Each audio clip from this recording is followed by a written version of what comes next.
Welcome to today's meditation time. I would invite you just to settle wherever you are, whatever spot you've chosen for yourself. Just allow yourself to sit comfortably, maybe to lie down, whatever works for you. And as you're able to bring the body to a place of rest and comfort, trying to keep this beautiful line of energy going up and down your spine, I would invite you to close your eyes or just soften your gaze if that feels better. And just begin to notice your breath.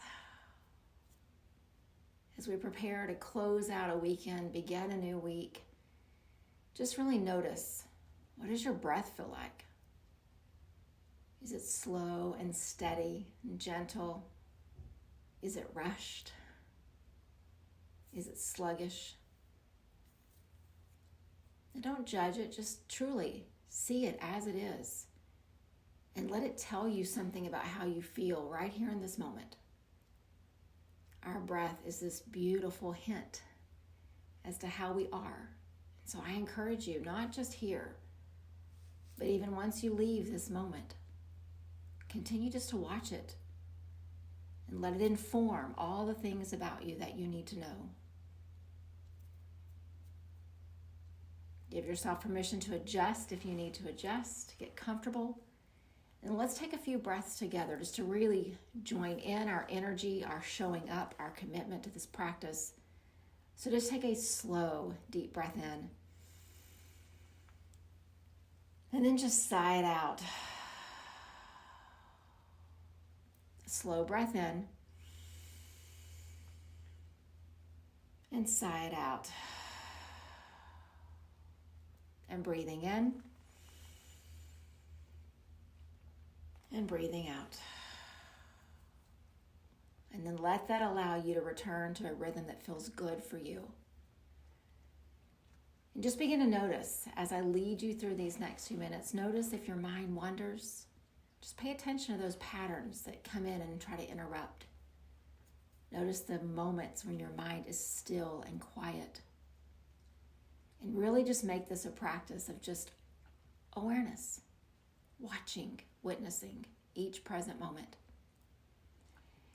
We are on this journey together through the Yoga Sutras, these ancient texts that truly inform the path of yoga. All the parts, the breathing, the movement, the meditation, the how we treat each other, the how we treat ourselves, how we study, how we show up in the world. And today we're going to settle on Yoga Sutra 133. And so I'm going to share it with you first. And then over the coming days, we're going to kind of sit with different parts of it because there's a lot. The sutra is often called the 4 keys that unlock the secret to how to calm our mind. Just to review that very first part of the Yoga Sutra, it says Yoga Chitta Vritti Nirodha, which means yoga, the movement, the breath, the meditation, all of it. Yoga calms the fluctuations of our mind. And so this particular aphorism, this verse 33 says that there's 4 things, these 4 kind of secret keys to unlock this understanding of how. We all want it. We all want a calm and peaceful mind. We all want less distractions. We all want more ease in life. So how do we get it? Well, Yoga Sutra 133 says the 4 ways to truly lessen the fluctuations, to lessen this turbulence, these disturbances in our mind is number 1, be happy for all people. And then it says in number 2, give compassion to those who are unhappy.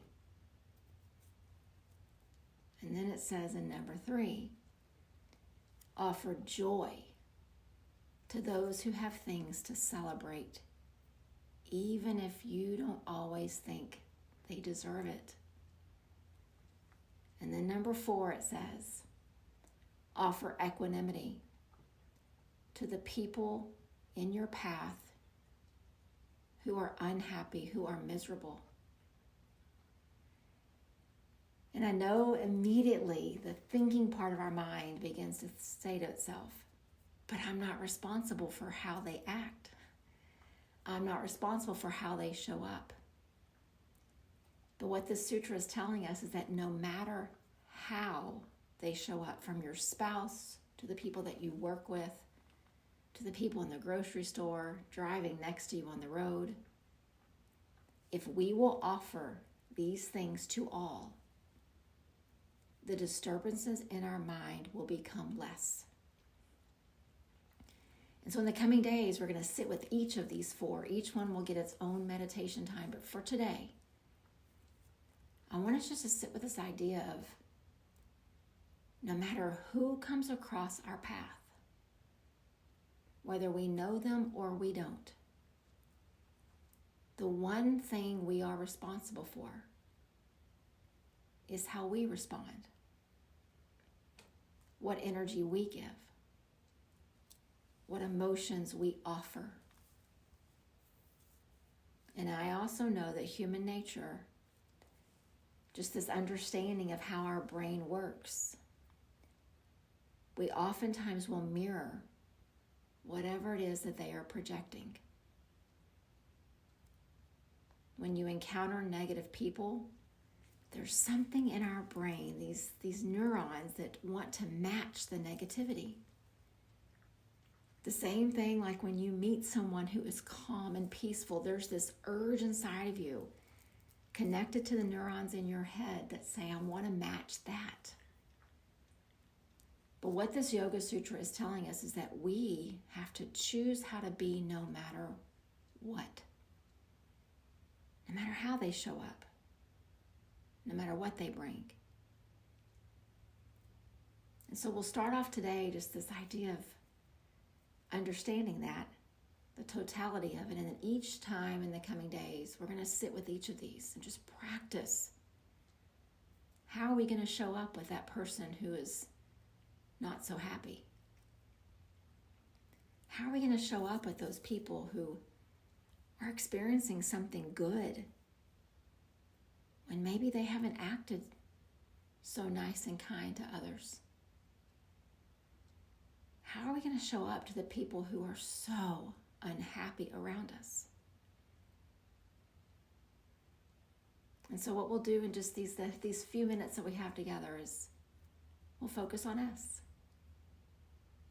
We'll cultivate a sense of we choose to show up as a reflection of this practice, as a reflection of what we do on the mat, a reflection of who we are at the core of our being, no matter who we encounter and how they are. And so I would invite you for just the next couple of minutes, I'm going to grow quiet, and I would just invite you to just notice what's going on in your head with this idea of us being a certain way no matter how they are being. See how your rational, logical mind is grappling with that. See how your emotions feel. And just notice, just for the next little bit, what comes across your mind's eye. Continue to breathe. Continue to adjust if the body gets uncomfortable. And just notice what's coming up for you.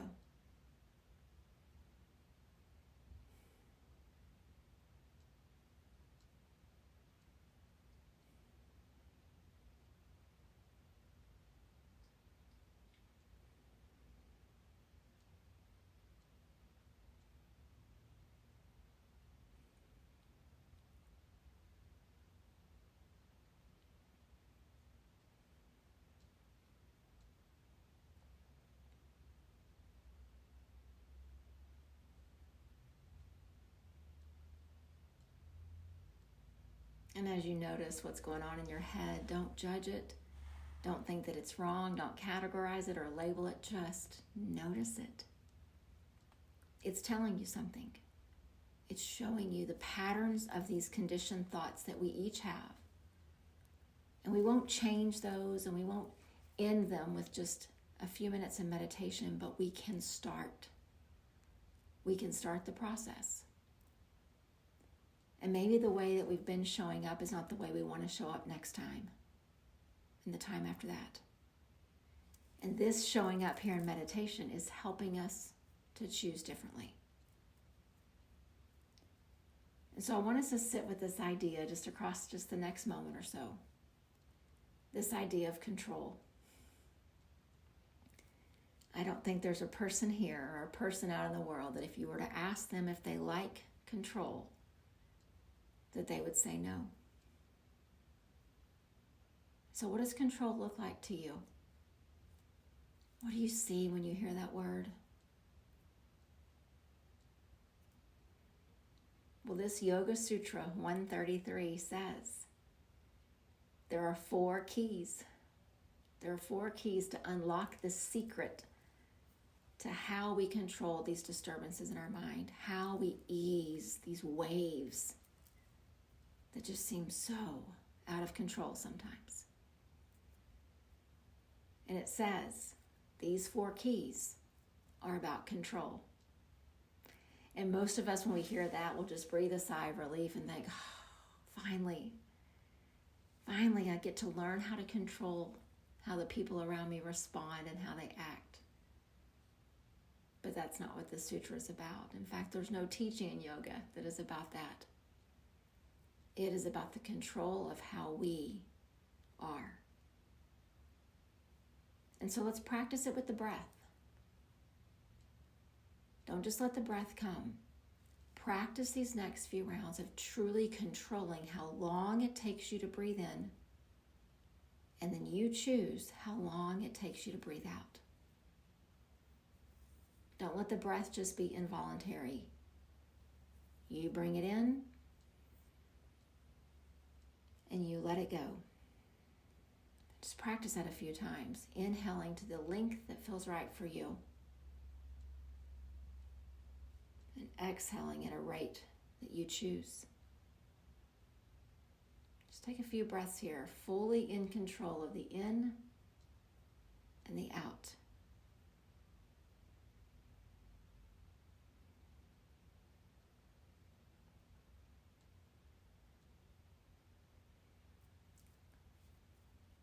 And then what I would invite us to do is think about how do we take this control over our in-breath and our out-breath and transfer that to work and school and traffic and all the places we're going to go tomorrow, when people are going to show up not in a way that we find to be good or acceptable or right. How will we maintain our control of our breath in and our breath out, even when we encounter difficult people?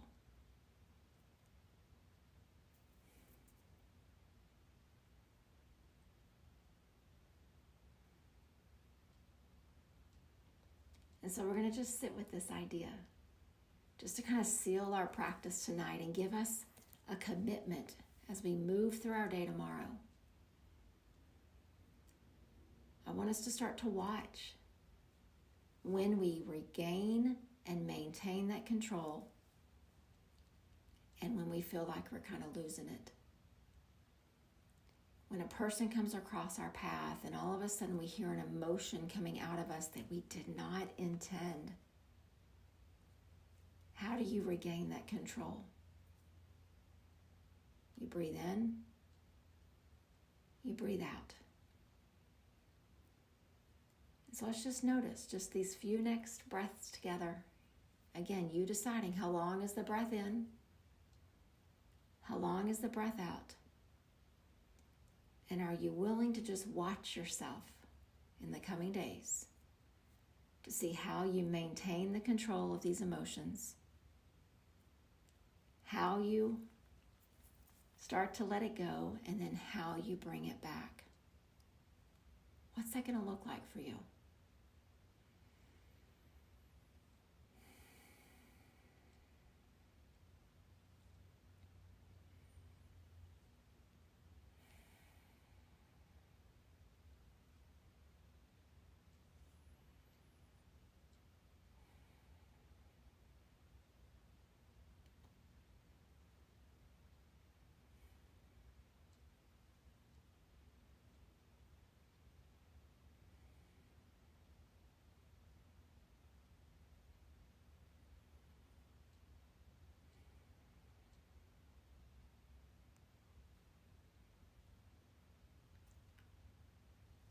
Yoga calms the fluctuations of our mind. Yoga eases the turbulence in our thoughts.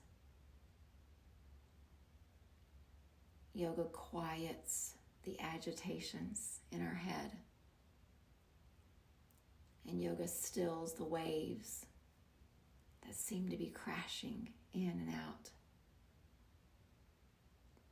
And the beautiful thing about that sutra is that it has nothing to do with something that happens on a yoga mat.